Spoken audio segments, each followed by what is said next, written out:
Se há uma empresa que leva o conceito FIRE no seu modelo de negócio, essa é a SoFi Technologies, uma empresa que começou por financiar empréstimos estudantis e hoje gera depósitos e tem um ecossistema digital onde milhões de pessoas fazem tudo. Poupam, investem, pedem crédito e movimentam dinheiro, tudo no mesmo lugar. Ora, hoje vamos avaliar uma das fintechs mais conhecidas do mercado, assim que fica desse lado e vamos a isso.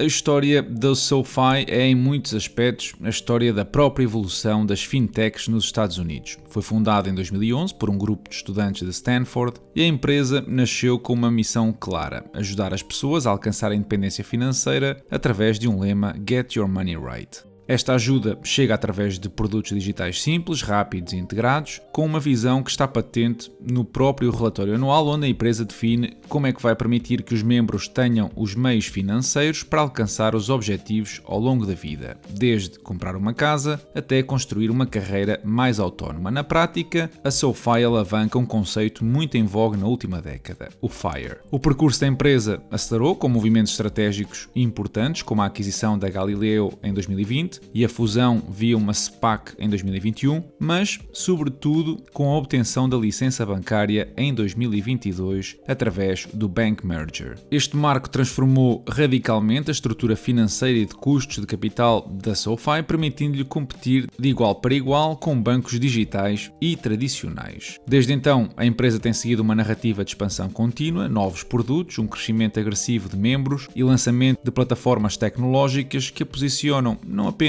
como um banco digital, mas também como uma infraestrutura financeira para terceiros. Antes de olharmos para o modelo de negócio, falemos sobre a indústria. Este é um dos setores mais dinâmicos da economia moderna, o de serviços financeiros digitais. A convergência entre tecnologia, banca, pagamentos e investimento acelerou durante a última década, alimentada pela preferência dos consumidores jovens por experiências totalmente digitais e pela necessidade de rapidez, personalização e transparência. O espaço competitivo é enorme. Os neobancos, bancos tradicionais, plataformas de investimento, emissores de cartões, empresas de crédito e gigantes tecnológicos cruzam-se aqui numa rede onde a diferenciação está cada vez mais difícil. Contudo, o mercado continua altamente fragmentado, o que cria oportunidades para atores como este que consigam entregar um ecossistema verdadeiramente integrado. Ora, a SoFi posiciona-se precisamente como uma one-stop shop, apostando numa oferta abrangente que atravessa múltiplas categorias financeiras e reduz a necessidade de usar muitas apps para gerir a tua vida financeira. O modelo de negócio baseia-se numa integração vertical, que é raro no setor, produtos de cliente final, infraestrutura tecnológica e também um banco regulado que coexistem dentro da mesma organização. A operação é feita em 3 segmentos: o lending, a technology platform e o financial services, que permite à empresa gerar receitas tanto de juros, de comissões, de serviços, mas também de software. A peça central neste modelo económico é o Financial Services Productivity Loop, que incentiva a aquisição de um produto seguindo da adoção progressiva de outros, aumentando o lifetime value e reduzindo os custos de aquisição, reforçando a fidelidade do membro. Este conceito é descrito detalhadamente nos documentos oficiais como uma estratégia que cria um círculo virtuoso de crescimento e eficiência operacional, mas na prática é idêntico ao que os bancos tradicionais chamam de cross-selling ou de venda cruzada. Apanham-te com um depósito a prazo e depois tentam vender-te seguros, fundos de investimento, PPRs, entre outras coisas. Ora, a capacidade de usar depósitos para financiar os créditos que faz é uma consequência direta da operação da SoFi Bank. Isto reduziu significativamente o custo de financiamento para a empresa comparativamente com o modelo que tinha anteriormente,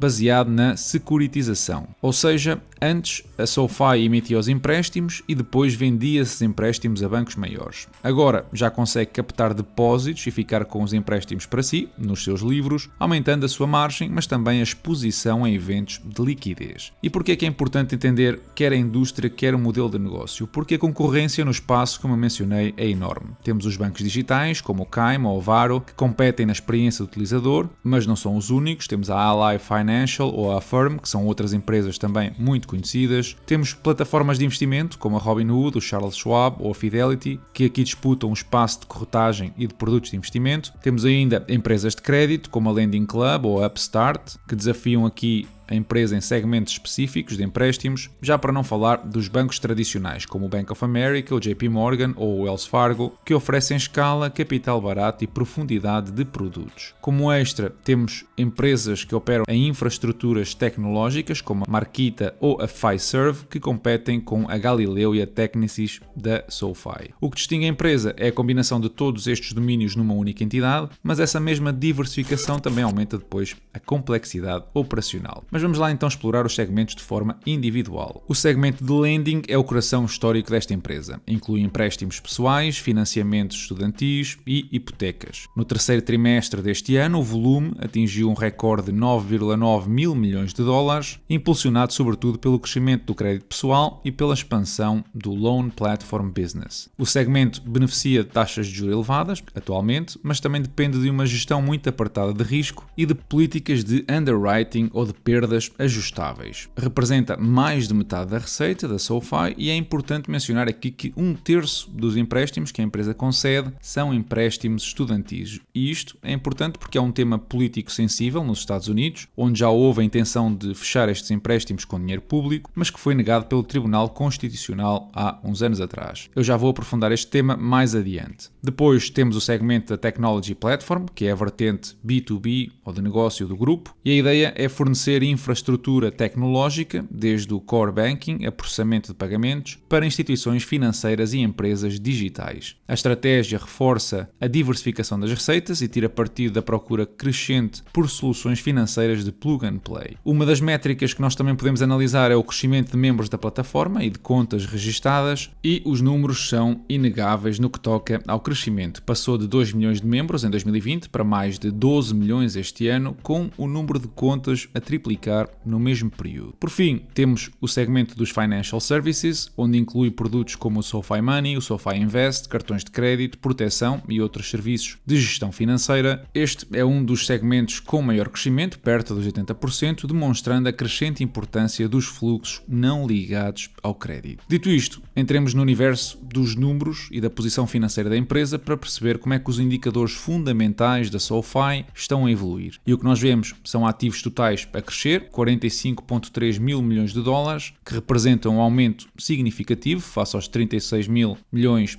no final do ano passado. Os depósitos também são de 33 mil milhões, ou seja, um crescimento de 3,4 mil milhões só no último trimestre, reforçando aqui a base do financiamento de baixo custo. Os empréstimos subiram de 27 mil milhões para 35 neste terceiro trimestre do ano, o que supera os depósitos que tem. No entanto, um ponto importante é que os empréstimos que a empresa faz são feitos a clientes com uma média de qualidade creditícia, o FICO Score, como chamam nos Estados Unidos, de 750 pontos. Para vocês terem uma ideia, os 750 pontos andam muito próximo do valor máximo de classificação, o que significa que a SoFi não empresta a um Zé qualquer. Os lucros da empresa estão a crescer, conseguiu 139 milhões de dólares no último trimestre, o que representa o 8º consecutivo de lucro. O valor tangível em livros atingiu os 7,2 mil milhões de dólares, mais do que duplicou em 2 anos. A qualidade de crédito, com aqui os charge-offs dos empréstimos ou as perdas dos empréstimos pessoais, caíram para 2,60%, o que indica desde logo uma melhoria do risco, apesar das condições macroeconómicas desafiantes. A receita proveniente dos juros dos ativos que a empresa tem crescido a bom ritmo. A receita proveniente das comissões e de FIIs tem sido mais ou menos constante, mas a despesa da operação, uma métrica importante para perceber o rácio de eficiência, tem-se também mantido controlada, apesar de, ao olhar para o rácio, ainda estar longe do intervalo entre os 50% a 60%, que é comum nos bancos tradicionais. Também podemos ver que enquanto a empresa ganha uma média de 9,5% de juros nos ativos que tem, paga menos de metade disso, perto de 4%, nos depósitos aos seus clientes. E é verdade que os empréstimos distorcem aqui e bem a média, mas mais de 5% de margem é um valor muito aceitável para qualquer banco. A maioria destes empréstimos têm períodos entre 1 a 15 anos de duração, como podem ver na imagem, e são todos praticamente feitos a taxa fixa, o que desde logo garante estabilidade à SoFi, uma vez que foram feitos com taxas de juros elevadas, como vimos nos últimos 3 anos. No que toca aos defaults, a empresa tem uma média de 2,63% de desfalques, ou seja, mais de 2,5% do valor emprestado é na prática dado como perdido, e reparem como as perdas de valores de cartões de crédito são muito superiores às perdas, por exemplo, com empréstimos estudantis. Outra curiosidade que nós podemos determinar é o custo de aquisição de cliente, ou o CAC, ou CAC, e reparem que a empresa gastou em 2022 cerca de 618 milhões de dólares em marketing, tendo conseguido 1.762.000 clientes. Isto na prática dá 351 dólares por cliente. Já em 2024 gastou 796 milhões em marketing, tendo conseguido mais de 2 milhões e meio de novos clientes, o que significa que foi capaz de baixar os custos de aquisição para os 308 dólares por cliente. Porquê é que isto é importante? Porque revela de alguma maneira a eficiência da despesa que depois afeta diretamente os lucros da empresa. A combinação de crescimento do volume de empréstimos, expansão de receitas por serviços e a maior eficiência operacional reforça aqui a narrativa de uma empresa que está a escalar de forma sustentável. É verdade, no entanto, que só no ano passado é que conseguiu apresentar lucro, o que também demonstra que é uma tenridade de uma fintech no universo financeiro. Falando de avaliação, a SoFi exige aqui uma abordagem distinta de a que eu aplicaria a um banco tradicional. E porquê? Porque a empresa opera simultaneamente como uma instituição financeira regulada, como plataforma tecnológica e como um ecossistema digital de serviços financeiros. Por isso, eu recorri a um modelo da soma das partes, que permite decompor aqui a SoFi nos 3 pilares fundamentais e atribuir a cada um deles métricas de valorização adequadas à sua natureza. Desta forma, eu vou conseguir obter uma imagem rigorosa do valor económico subjacente e também do potencial no próximo ano. O primeiro passo, então, foi analisar a SoFi enquanto banco e usando indicadores típicos da banca digital moderna. O banco apresenta um Tangible Book Value robusto, um crescimento estável da base de depósitos e lucros recorrentes que justificam uma avaliação assente nos rácios como o Price to Book Value ou no Price to Tangible Book Value. Esta componente captura o valor do negócio, do banco, das licenças regulatórias e da capacidade de financiar crédito a custos competitivos. Neste caso em concreto, se olharmos para bancos como o JP Morgan com um múltiplo de 3, o Wells Fargo ou o BAC com múltiplos de 2, então ficou fácil decidir ali um múltiplo algo no meio. Em seguida, avaliei a SoFi como uma plataforma tecnológica através das unidades Galileo e Technisys. Aqui a lógica já não é bancária, trata-se de uma infraestrutura financeira para terceiros com economia de software, escala global e margens em expansão. Eu usei múltiplos de empresas comparáveis com plataformas de pagamentos e processadores tecnológicos e este segmento aqui justifica múltiplos superiores aos bancários dado a natureza do mesmo e ao elevado potencial de crescimento. Eu estou a usar aqui um múltiplo de EV-receita de 4 vezes, ao qual depois retiro a dívida líquida para ter a contribuição para o valor de mercado de uma ação. Na prática, este segmento de negócio contribui com $1 para o valor de uma ação e já temos assim quase $18 justificados. Estes modelos usam crescimentos diferentes, como vocês estão a ver, para cada um dos segmentos que, como vimos, também vão crescer a velocidades bem diferentes. Por último, analisei o segmento da Super App de serviços financeiros, que reúne produtos de investimento, os cartões, os seguros, a gestão financeira e funcionalidades digitais com alto engagement. O crescimento do número de membros, a taxa crescente de cross-buy e a forte expansão das receitas de serviços criam aqui um modelo com afinidade às fintechs de consumo da próxima geração. Estou a falar de empresas parecidas como a Robinhood, a Revolut ou a Cash App, onde a criação de valor deriva da expansão de base de utilizadores, da redução de custos de aquisição e do aumento progressivo do lifetime value, o que justifica a utilização de múltiplos de receita típicos deste setor. O ano passado cresceu a 80% e eu assumi 45% para este ano, o que para um múltiplo de 6 vezes, este segmento contribui com mais $9 para o preço da ação. Depois de avaliarmos cada camada da empresa com métricas, eu diria adequadas, agregamos os 3 blocos para obter o valor económico de $27 por ação.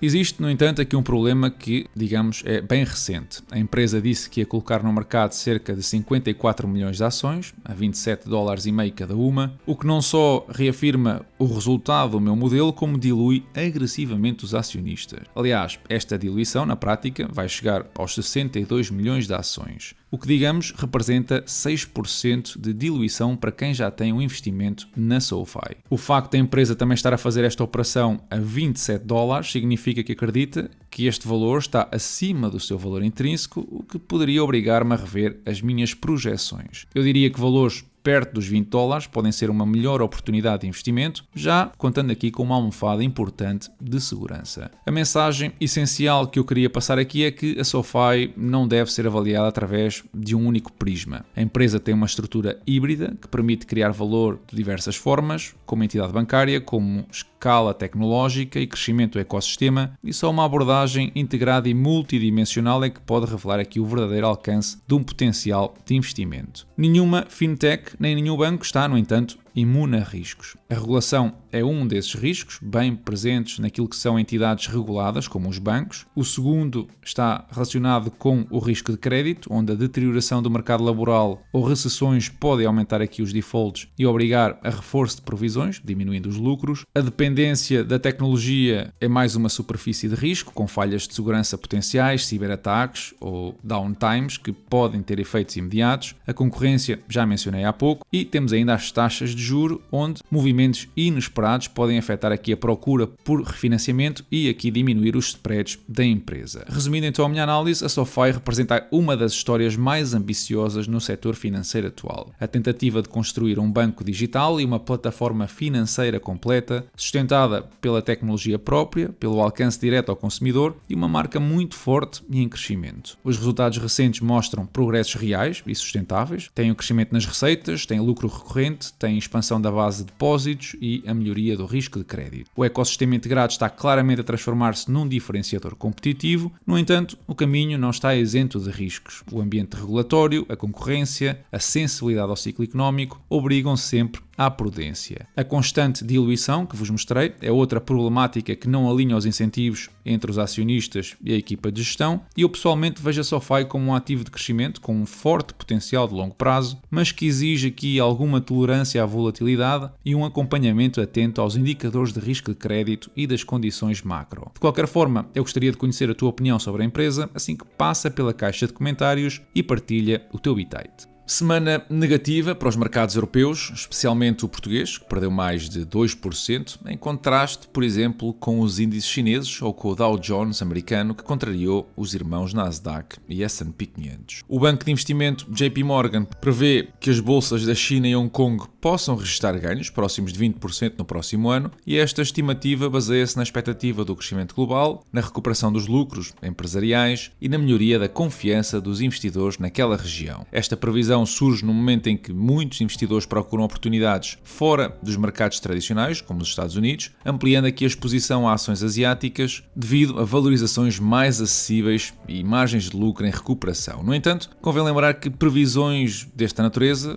quase 20%, partem de pressupostos que podem ser influenciados por fatores externos. Além de que este ano esses índices já subiram perto de 30%, portanto, sim, o mercado asiático foi um dos melhores em 2025 e parece que vai continuar a ser competitivo no próximo ano. A União Europeia vai muito provavelmente recuar na decisão de acabar com a venda de automóveis novos a combustão em 2035, admitindo um adiamento de cerca de 5 anos e uma maior abertura a híbridos e motores que usem combustíveis alternativos. Esta mudança reflete a pressão de vários países e da indústria automóvel, que têm alertado para os custos elevados, para as dificuldades na adoção do elétrico e alguns riscos para a competitividade europeia. Isto, por um lado, dá mais tempo a fabricantes e consumidores para se adaptarem e pode proteger empregos num setor estratégico. Por outro, levanta aqui dúvidas sobre a consistência das metas climáticas da União Europeia e cria incerteza para quem já investiu fortemente na eletrificação. A SpaceX, a empresa aeroespacial do Elon Musk, anunciou que pretende avançar com um IPO no próximo ano também, uma operação que pode tornar-se o maior lançamento de ações de sempre, onde Musk decidiu abrir parte do capital da empresa, mantendo ainda o controle maioritário através de ações com direitos especiais. A SpaceX é conhecida pelos foguetes reutilizáveis e pelo programa Starlink de internet global por satélite, e do lado dos mercados, uma operação desta escala tende aqui a reconfigurar alguns fluxos de capital, sobretudo nos setores tecnológico e aeroespacial. No entanto, há dois pontos a ter em conta. Por um lado, a empresa opera num setor com riscos muito elevados, e por outro, a estrutura acionista especial, que está a ser proposta por Elon Musk, pode limitar a influência efetiva de acionistas minoritários. Assim que o possível IPO da SpaceX em 2026 vai ser um evento que promete marcar os mercados, tanto pelo tamanho como pela simbologia de levar uma empresa espacial a cotar em bolsa, mas os potenciais investidores terão de ponderar aqui os riscos específicos do modelo de negócio e da estrutura de controle acionista antes de se entusiasmar com a empresa. Pessoalmente, eu não invisto em IPOs. Ainda nos Estados Unidos, a Reserva Federal voltou a cortar as taxas de juros esta semana, marcando o terceiro corte consecutivo neste ciclo de política monetária. Esta redução mantém a taxa de referência mais baixa, com o objetivo de estimular a economia, num contexto em que os sinais de abrandamento se estão a fazer sentir, nomeadamente no mercado de trabalho e em outras componentes da atividade económica. Este movimento segue a linha de decisões anteriores da Fed, que tem vindo a ajustar gradualmente a política monetária para responder a estes riscos de crescimento mais fraco. Esta ação demonstra aqui uma política mais proativa para sustentar a atividade económica, mas a eficácia desta estratégia vai depender da evolução real da inflação, do emprego e dos choques externos que possam alterar o equilíbrio económico nos próximos trimestres. Os mercados, esses, estão a contar com um novo corte só no final de abril. Como estamos em época natalícia, algumas empresas decidiram retribuir presentes aos acionistas sob a forma de subidas de dividendos. Realty Income, Amgen, Bristol Myers e a Broadcom subiram os seus dividendos, com a última a ser mais agressiva, a subir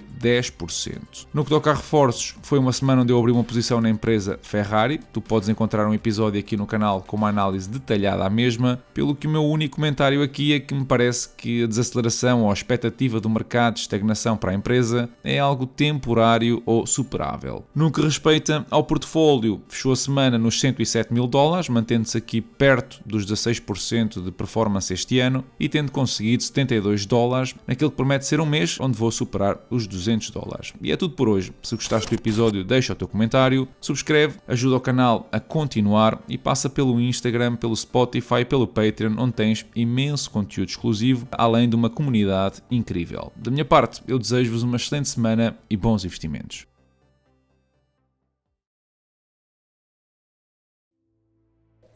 Por eso mismo, creo que la batalla, más que entre izquierdas y derechas, las personas que estamos en contra del populismo, debemos hablar de populismo versus república, porque es la república la que realmente garantiza la institucionalidad del Estado. Desde los tiempos ancestrales de los griegos, filósofos como Sócrates y Aristóteles vieron los defectos de la democracia. ¿Y por qué los vieron? Porque hay tres derechos fundamentales inalineables a cada uno de nosotros. Nuestra vida, a través de la cual podemos ejercer nuestros proyectos. Nuestra libertad, a través de la cual nos podemos expresar, podemos comerciar, podemos trabajar, podemos movilizarnos, acogernos a la creencia que sea de nuestra preferencia y poder expresar así también nuestros sistemas políticos y lo que buscamos de un gobierno. Y por último, nuestra propiedad privada. Y nuestra propiedad empieza por nuestro cuerpo, por nuestra integridad. Nuestra propiedad es el cúmulo de todas las cosas, desde el día que nacemos hasta el día que morimos, que nosotros podemos lograr. Estos tres derechos, sin embargo, pueden existir en cada uno de nosotros sin impedir esos derechos en alguien más. Ahora, ¿qué pasa con otros derechos? Como por ejemplo, derecho a la salud, a la educación, a la vestimenta y a una serie de derechos que han sido exigidos por poblaciones en cada uno de nuestros países y que no han sido atendidos. El problema con esos derechos, y que los griegos lo reconocieron desde ese entonces, es que necesitan una renuncia previa del derecho de propiedad de alguien más para poder ser otorgado. Y ahí es donde nuestros gobiernos han fallado. Porque si bien hablamos de que todas las poblaciones tienen derecho a estas cosas, nunca queda estipulado quién debe renunciar a ciertos derechos para otorgar esos otros. Y de ese malestar es que nuestras poblaciones han decidido recurrir a los regímenes totalitarios y populistas que hoy vemos.